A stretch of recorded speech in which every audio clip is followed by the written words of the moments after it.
Nouvelle génération parce que bien que ce soit un spectacle de magie, on est très loin des femmes sciées en deux, du lapin qui sort de chapeau, des assistantes en paillettes. C'est de la magie comme on est peu habitué de le voir, en fait, surtout en France, je dirais. Donc, je suis seul sur scène tout le long du spectacle. J'ai pas d'assistant ni d'assistante.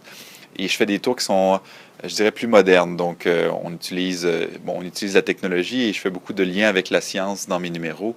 En fait, souvent, pendant mes illusions, on se demande si c'est de la science ou si c'est de l'illusion. Et ce sont tous des numéros originaux, donc on a créé spécialement pour le spectacle, dans une mise en scène qui est plus moderne aussi également. Donc c'est très loin des stéréotypes finalement des spectacles de magie conventionnels. Donc c'est ce qu'on entend par nouvelle génération. Tout à fait, c'est très au Canada, lorsque je faisais le spectacle, on retrouvait autant des jeunes enfants que des personnes beaucoup plus âgées. Donc on essaie de toucher trois générations en fait avec le spectacle. Donc ça, c'est vraiment un public large. Tout à fait. La science est la principale inspiration. En fait, j'utilise beaucoup de phénomènes scientifiques pour créer des illusions, donc partir de principes scientifiques méconnus pour tout simplement engendrer des numéros.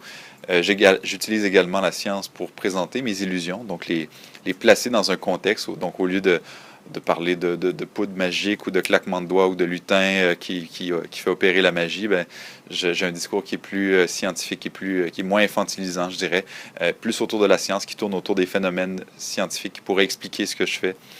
Et c'est ma signature aussi, ce qui me permet de me distinguer par rapport aux autres illusionnistes. Donc, tout ça fait que spectacle est enrobé de tout cet aspect scientifique, mais sans être lourd. C'est pas une science qui est académique et on reste dans le divertissement.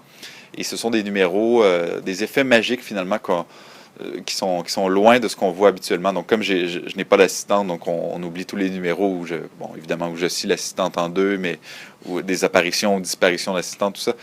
Moi, c'est beaucoup plus, je fais des tours avec le mobilier qui est autour, avec des objets tout simples. En fait, j'essaie de faire des choses extraordinaires avec des objets banals.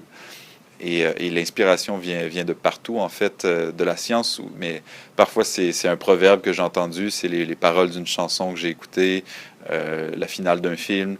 Tout est source d'inspiration pour créer des choses qu'on n'a jamais vues. Je crois que, en fait, la magie génère des émotions.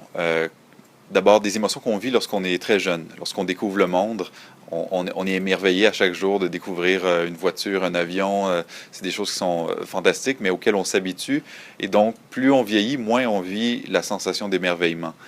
Et la magie, justement, nous permet de revivre cette sensation-là qui est innée. Et je pense que c'est la raison pour laquelle la magie plaît et continue de plaire malgré toute la technologie maintenant qui nous entoure, qui, de plus en plus, on réussit à créer des miracles avec la technologie, à aller sur Internet, sur un appareil qui tient dans le creux de notre main.